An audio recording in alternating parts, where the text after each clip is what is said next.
চাওক মই ইয়াৰ ইতিমধ্যে আগতে কৈছোঁ অশোক শৰ্মাই হওক বা আন কোনো মানুহে নহওক আমাৰ ব্যক্তি আমাৰ কাৰ্যকৰ্তা এজন যদি দলৰ পৰা ওলাই যায় নিশ্চিতভাৱে দলৰ ক্ষতি হয় আৰু মই আশা কৰোঁ যে এইবিলাক আলোচনাৰ মাধ্যমেৰে নিশ্চিতভাৱে ইয়াক আমি এক মীমাংসাত আনিব পাৰোঁ আৰু সেইকাৰণে মই আমাৰ মাননীয় ৰাজ্যিক সভাপতিলৈ আহ্বান জনাইছিলোঁ যে এটা আলোচনাৰ মাধ্যমেৰে এই ব্যৱস্থাবিলাক পদক্ষেপ ল'ব লাগে যি এতিয়া আমি দেখি আহিছোঁ আমি তাক নুই কৰিব নোৱাৰোঁ। আমাৰ ৰাজেন গোহাঁই ডাঙৰীয়াৰো কথা সংবাদ মাধ্যমত দেখিছোঁ যে তেখেতে উজনি অসম ভ্ৰমণ কৰি পুৰণা কাৰ্যকৰ্তাৰ লগত বহি কিবা আলোচনা কৰিছে, কি আলোচনা কৰিছে নাজানো।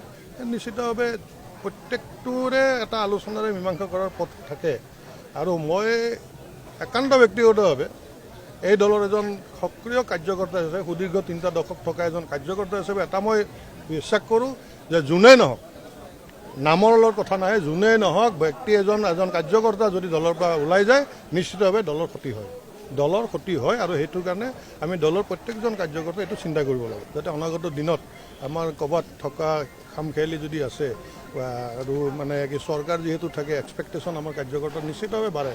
আমি বিৰোধীত আছিলোঁ, বিৰোধীত থাকোঁতে একো নাই, সেই লাল চাহ একাপ খাই আমি ৰাজপথত আন্দোলন কৰি পুলিচ ইয়াৰ পিছত কোব খাই লকআপত থাকি আমি দলৰ কাম কৰিছিলোঁ। তেতিয়া আমাৰ চৰকাৰ নাছিল, আমাৰ এক্সপেক্টেশ্যন নাছিল, আমি আশাও কৰা নাছিলোঁ। কিন্তু যেতিয়া চৰকাৰ আহে নিশ্চিতভাৱে কাৰ্যকৰ্তাসকলৰ এক্সপেক্টেশ্যনটো অলপ বাঢ়ি যায়, কিবা আশা কৰে আৰু সেই আশা কৰাই সকলোৱে যে পাব তাৰতো কোনো কথা নাই।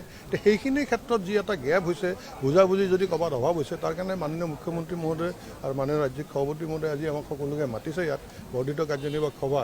আগতে জিলা পৰ্যায়লৈ আছিল, এইবাৰ মণ্ডলৰ সভাপতিসকলকো মাতিছে।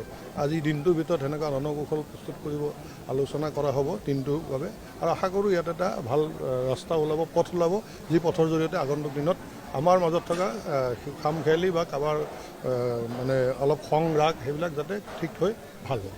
কথা হ'ল যে সৰুৰ পৰাই কি শিকিছোঁ, কথাত কটা যায়, কথাত বটা পায়।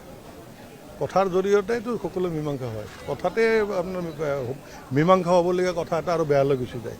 সেইকাৰণে সকলোৱে যিসকলে সংগ্ৰাম কৰি আছে তেওঁলোকো আৰু যিসকলে দায়িত্বত আছে আমাৰ দৰে আমি দায়িত্বত আছোঁ, এতিয়া আমি সকলোৱে সংযমিত হ'বই লাগিব। কাৰণ ইয়াতে এনেকুৱা নহয় ন, এইটো এটা কোম্পানী নহয় যিহেতু আমাক মাহে দৰমহা দিয়ে, কাৰ্যকৰ্তাসকলে মাহে দৰমহা পায় আৰু সেই দৰমহা পোৱাৰ কাৰণে কোম্পানীৰ হৈ কাম কৰি থাকে, এনেকুৱাতো নহয়। সকলোৱে নিজৰ পকেটৰ পইচা খৰচ কৰি পকেটৰ ধন ভাঙি ওলাই আহে দলটোৰ কাৰণে, দলটোৰ জৰিয়তে দেশক সেৱা কৰাৰ কাৰণে। আৰু তেনে ক্ষেত্ৰত আমি সকলোৱে সংযমী হ'ব লাগিব আৰু এইটো মই সেইকাৰণে আজি কৈছোঁ যে স্পষ্টভাৱে কৈছোঁ সকলোৱে যে এইটো আমি স্পষ্টভাৱে কৈছোঁ, যোনে ওলাই নাযাওক দলৰ নিশ্চয় ক্ষতি হ'ব। একান্ত ব্যক্তিগতভাৱে জয়ন্ত কুমাৰ দাস বুলি যদি কয় আপোনালোকে, মই ওলাই গ'লে মোৰ ক্ষতি নহ'ব, কিন্তু এজন কাৰ্যকৰ্তা জয়ন্ত কুমাৰ দাসৰ পিছপিনে এটা শব্দ লাগি আছে সদায় বিজেপিৰ কাৰ্যকৰ্তা, সেই কাৰ্যকৰ্তা এজন ওলাই গ'লে কিন্তু নিশ্চিতভাৱে দলৰ ক্ষতি হ'ব।